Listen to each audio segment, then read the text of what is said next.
शुद्धस्फटिकसङ्काशं शुद्धविद्याप्रदायकं शुद्धं पूर्णं चिदानन्दं सदाशिवं भजे। ఇది శ్రీరామలింగేశ్వర స్వామి దేవస్థానము నందికంది. ముందు ఈ యొక్క గ్రామం పేరు కిరియకంది అనేది ఉండేది. అది క్రమక్రమంగా నందికందిగా మారింది. అంటే ఇక్కడ విశేషత ఏంటి అని అంటే నంది పెద్దగా ఉండేసరికి నందికందిగా మారింది అని అంటారు అప్పట్లో. అయితే ఈ దేవాలయము ఎలా ఉంటుంది అని అంటే పద్మాకారంలో ఈ యొక్క దేవాలయం ఉంటుంది.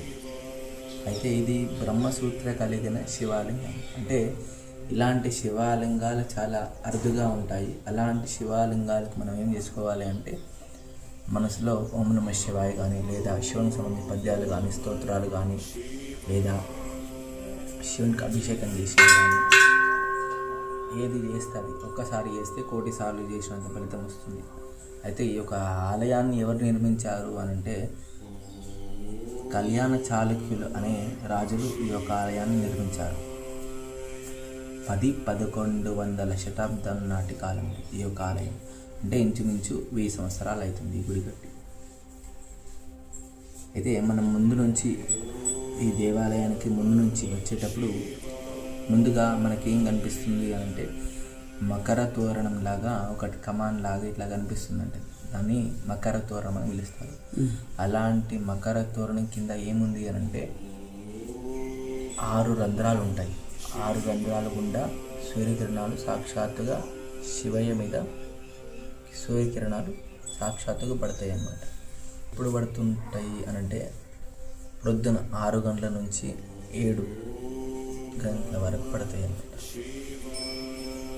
అయితే దాని మీదనే ఒకటే రాతి మీద ముందు వైపు నటరాజ స్వామివారు ఉంటారు, వెనుక వైపు గజలక్ష్మి వారు ఉంటారు. మళ్ళీ మనం ముందు నుంచి ఇలా వచ్చేటప్పుడు మనకు రైట్ సైడ్ ఏం కనిపిస్తుంది అని అంటే ద్వీపస్తంభం. ఈ యొక్క ఆలయ ద్వీపస్తంభం అని పిలుస్తారు. ఆ ద్వీపస్తంభం అక్కడ ఉంటుంది.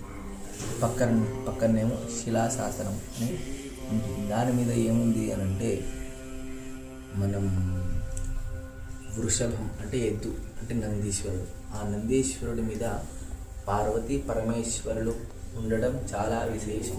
అంటే అలాంటి దానికి మనం ఒక ప్రదక్షిణ వేస్తేనే చాలు, గిరి ప్రదక్షిణ వేసినంత అది పుణ్యం అన్నమాట.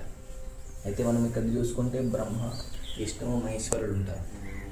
కింద గజలక్ష్మి మారు ఉంటుంది. ఇక్కడ ద్వారపాలకుల్లాగా మనకు వీరభద్ర శాంతి స్వరూపంలో వీరభద్ర స్వామి వారు దర్శనమిస్తారన్నమాట. ఇక్కడ గణపతి, ఇక్కడనేమో సరస్వతి అమ్మవారు ఉండేది, భిన్నం చేశారు. అప్పట్లో ఇది గ్రామస్తులు తీయడం జరిగింది. ఎవరు తీశారో తెలియదు. అయితే ఈ యొక్క ఏ ఆలయం మనం చూసుకున్నా కానీ ఈశాన్య స్తంభం అనేది చాలా విశేషం అన్నమాట. అంటే ఈశాన్య స్తంభం అంటే ఏంటి అంటే ఎక్కడ ఉంటుంది అంటే తూర్పు వైపు ఉన్నప్పుడు మనకు ఎడమ వైపు ఈ పిల్లర్ అన్నమాట. ఇది ఈశాన్య స్తంభం. అంటే ఏ ఆలయాల్లో మనం తిరుపతిలో చూసుకున్నా కానీ ఎక్కడైనా చూసుకున్నా కానీ విశేషం ఏంది అని అంటే ఈశాన్య స్తంభం. అంటే దాంట్లోనే ఈ యొక్క ఆలయ విశిష్టత అంతా కూడా దాంట్లోనే ఉంటుంది. అంటే ఈ ఆలయంలో ఏముంది అని అంటే ఈ గుడి, ఈ దేవాలయం ఎలా ఉంది అనేది ఆ ఈశాన్య స్తంభంలో చెప్పబడింది.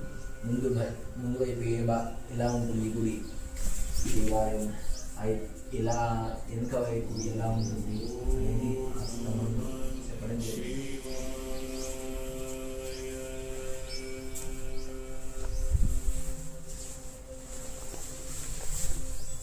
సూర్యకిరణాలు స్ట్రైట్గా పడతాయా లేదంటే పైనుండి పడతాయా? ఎలా పడతాయి? స్ట్రైట్గా పైనుండి పడతాయని అది తప్పు. స్ట్రైట్ పడతాయి. ఇది ప్రతిష్ఠించింది రాముడని అంటున్నారు, అది నిజమేనా? అయితే ఇక్కడ ఎలాంటి అవయవాలు మనకు అంటే గుర్తులు అనేటివి కనిపించలేదు. కాబట్టి ఉండొచ్చు, ఉండకపోవచ్చు. కాకపోతే ఊహాజనితం. ఇక్కడ స్వామివారు వచ్చి అదే రాములు వారు ఇక్కడ వచ్చి ఉండి వెళ్ళిర్రు అనే భాగం అనేది మనకి ఇక్కడ కనిపించలేదు కాబట్టి ఉండొచ్చు, చెప్పలేము. అందుకే రామలింగేశ్వర స్వామి అనే దేవాలయం ఆ పేరు వచ్చిండొచ్చు అనేది కూడా ఊహాజనితం మాత్రమే. అంటే ఇప్పుడు కీసరగుడ్డ చూసుకుంటే మనం రాముడు వచ్చి వెళ్ళాడు కాబట్టి అదే కీసర రామలింగేశ్వర స్వామి అని అలా ఇక్కడ కూడా కావచ్చు, చెప్పలేము మేబీ. అదే అంటే చరిత్రలో కూడా మనకేం రాసి లేదు. ఓకే పంతులు గారు, థ్యాంక్ యూ.